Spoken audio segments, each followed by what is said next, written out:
আসসালামু আলাইকুম, কেমন আছো সবাই? আজকে শেয়ার করব ঝালমুড়িওয়ালার সিক্রেট মশলার রেসিপিটি, যেটা কিনা বাড়িতে একবার বানালে সবাই এটার ফ্যান হয়ে যায়। Awesome! আমি এটা আমার বাসায় বানানোর পর আমার পরিবারের সবাই এটার ফ্যান হয়ে গিয়েছে, বিশেষ করে আমার ছোট ভাই। তো মুড়ির মশলার এই রেসিপিটি বানানোর জন্য আমাদেরকে কতগুলো পেঁয়াজ নিতে হবে। তারপর এগুলোকে আমি পরিষ্কার পরিচ্ছন্ন করে ধুয়ে কেটে ব্লেন্ডারে ব্লেন্ড করে নিব। চাইলে কিন্তু পাটায়ও বাটা যেতে পারে। তারপর এখানে আমি কিছু মশলা পানিতে গুলিয়ে নিব। সেই জন্য এখানে হলুদের গুঁড়া, মরিচের গুঁড়া কিন্তু খুব বেশি দিব না, অল্প একটু দিব।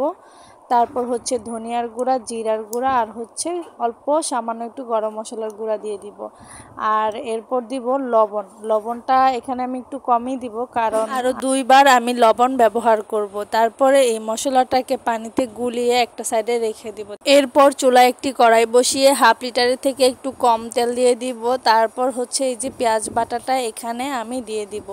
পেঁয়াজটাকে তেলের মধ্যে সামান্য ভেজে নিব। আর এখানে কিন্তু চুলার আঁচ একদম লাস্ট পর্যন্ত কমে থাকবে।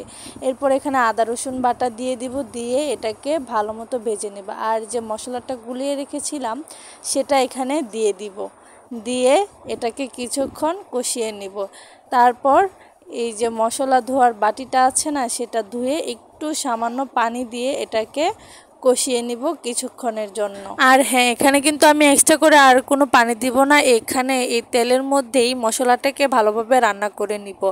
আর এটা বসিয়ে দিয়ে দূরে কোথাও চলে যাওয়া যাবে না, অনবরত নাড়তে থাকতে হবে আর ঢেকে রেখে কিছুক্ষণ পর আবার নাড়তে হবে। তারপর এখানে আমি 2 ধরনের লবণ দিয়েছি, টেস্টিং সল্ট আর হচ্ছে বিট লবণ দিয়েছি, সাথে কিছু গরম মশলাও দিয়েছি। তারপর এটাকে রান্না করতে থাকবো যতক্ষণ না পর্যন্ত এখানে মশলার তেলটা উপরে ভেসে উঠছে।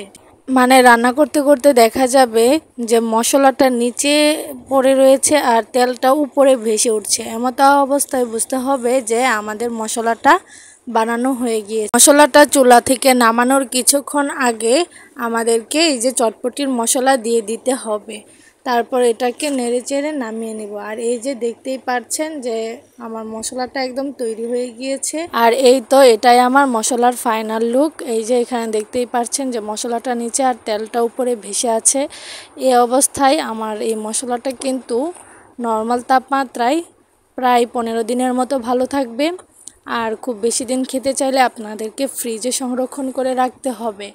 আর এখানে কিন্তু মশলাটা ব্যবহারের সময় চামচটা ভালোভাবে ধুয়ে ব্যবহার করতে হবে, কোনো রকম যাতে পানি লাগানো যাবে না। আর মশলাটা তেলের ভিতরে ডুবানো থাকতে হবে, তাহলেই কিন্তু মশলাটা ভালো থাকবে, তা না হলে কিন্তু ফাঙ্গাস পড়ে যাবে। আর এই তো একটা কৌটায় ভরে আমি সংরক্ষণ করে রাখছি।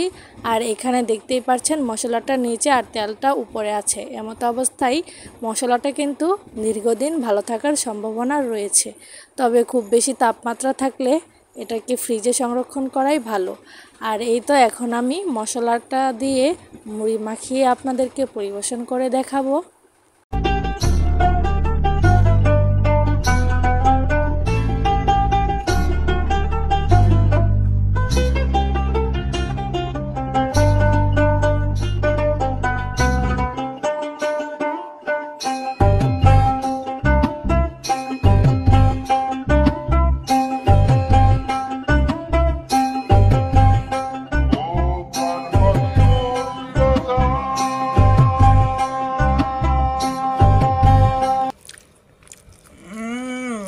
Awesome!